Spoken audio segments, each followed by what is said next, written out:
At noon, the yellow lions come down to the water's edge to drink. They have eyes like green beryls, and their roar is louder than the roar of the cataract.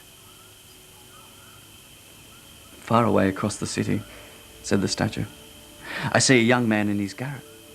He's leaning over a desk covered with wrinkled papers, and by his side is a bunch of withered violets. His hair is brown and crisp, his eyes are large and dreamy, and his lips are as red as pomegranate. He's trying to finish a play for the director of the theatre, but he's too cold to write anymore. There's no fire in the grate, and hunger has made him faint. I will stay with you for one night longer and be your messenger, said the little swallow, who really had a good heart. Shall I take him another ruby? Alas, I have no ruby now. All that I have left are my eyes. They are made of rare sapphires which were brought out of India 1,000 years ago. You must pluck one of them out and take it to him. Then he can sell it to the jeweller and buy firewood and be able to finish his play.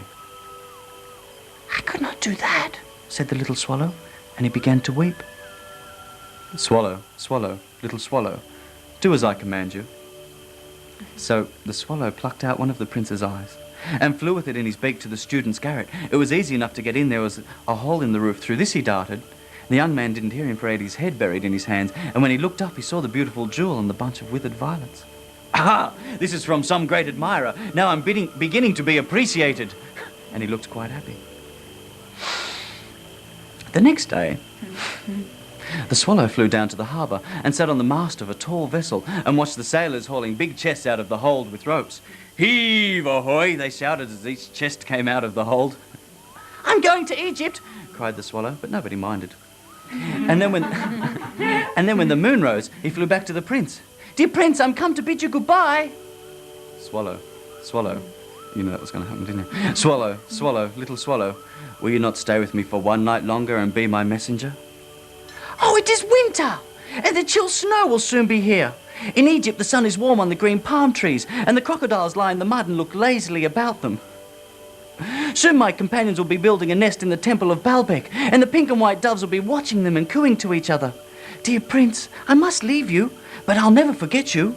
And next spring when I return, I'll bring you 2 jewels in the place of those you have given away. The ruby shall be as red as the red rose, and the sapphire the colour of the great sea. In the square below, said the statue, stands a little match girl. She's let her matches fall in the gutter and they are all spoiled, and her father will beat her if she does not bring home any money. She has no shoes or stockings on her feet, and her little head is bare and she is crying. Little swallow, you must pluck out my other eye and give it to her, and then her father will not beat her. I could not do that. You would be quite blind then. Swallow, swallow, little swallow, do as I command you.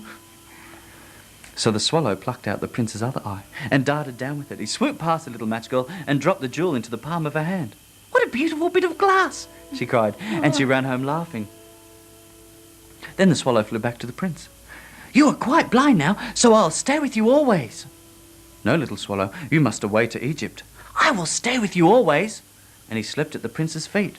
All the next day he sat on the prince's shoulder. Disrespectful. He sat on the...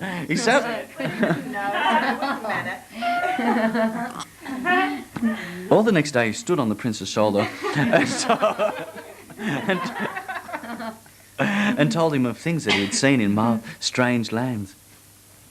He told him of the red ibises that stand on the banks of the Nile and catch goldfish in their beaks, and of the Sphinx who is as old as the world itself and lives in the desert and knows everything, and of the merchants who walk slowly by the sides of their camels and carry amber beads in their hands, and of the king of the mountains of the moon who is as black as ebony and worships a large crystal, and of the great green snake that lives in the palm tree and has 20 priests to feed it honey cakes, and of the pygmies who sail across the large lake on big leaves and are always at war with the butterflies. Dear little swallow, you tell me of many marvellous things, but there is no mystery so great as misery. Fly across my city and tell me what you see there. So the little swallow flew across the great city, and he saw the rich making merry in their houses while the beggars sat at their gates. He passed by the ghetto, and he saw the white faces of the starving children looking listlessly out over the black streets. Underneath an archway, 2 children were huddled together trying to keep warm. How hungry we are, they said. You must not lie there, said the night watchman, and they wandered out into the rain. Then the little swallow flew back to the prince to tell him what he had seen.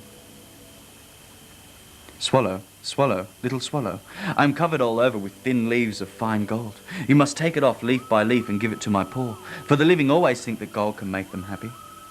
So leaf after leaf of fine gold the little swallow took from the prince until he looked quite dull and grey. And leaf after leaf of fine gold he took to the poor until the children's faces grew rosier. "We have bread now," they cried, and they played games in the streets. Then the snow came.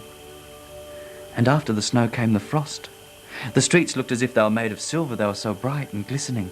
And long icicles like crystal daggers hung down from the eaves of all the houses. And the children, it's just like at your home, isn't it? And the children went about in scarlet caps and skated on the ice. It grew colder and colder for the little swallow, but he would not leave the prince, for he loved him too well. He tried to keep himself warm by flapping his wings and picking up crumbs outside the baker's door. But at last he knew that he was going to die. He had just enough strength left to fly up to the prince's shoulder one more time. "Dear prince, I'm come to bid you goodbye. Will you let me kiss your hand?" "I'm glad that you are going to Egypt, little swallow, for you have stayed with me for too long. But you must kiss me on the lips, for I love you." "It is not to Egypt that I go, but to the house of death. Death is the brother of sleep, is he not?" Then the little swallow kissed the prince on the lips and fell down dead at his feet. At that moment, a curious crack sounded inside the statue. The fact is that the leaden heart had split right in two. It certainly was a dreadfully hard frost. The next morning, the mayor was walking in the square below in the company of the town councillors. My, how shabby the happy prince looks. How shabby indeed, how shabby indeed, how shabby indeed. They all cried, all the town councillors, who always agreed with everything the mayor said. "Look, he is golden no longer. The ruby is gone from his sword hilt. His eyes are gone. He's little better than a beggar. Little better than a beggar. Little better than a beggar. Little better than a beggar," they all cried. "And here is actually a dead bird at his feet. We really must issue a proclamation that birds are not allowed to die here." So the town clerk made a note of the suggestion. "As he is no longer beautiful, he's no longer useful," said the art professor from the university. And then the mayor held a meeting of the corporation to decide what was to be done with the metal. "We should have another statue, of course, and it should be a statue of... a statue of... of me! Of me! Of me! Of me!" they all cried, and they argued, and when I heard them, they were arguing still.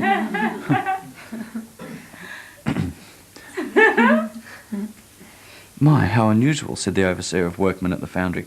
"But this leaden heart will not melt in our furnace." So they threw it on the dust heap where the little swallow was also lying. "Bring me," said God to one of her angels, "the two most precious things from the city." So the angel brought her the leaden heart and the little swallow. "You have chosen rightly," said God. "For in my garden the little bird shall sing for evermore, and in my city of gold the happy prince shall praise me." That was so nice.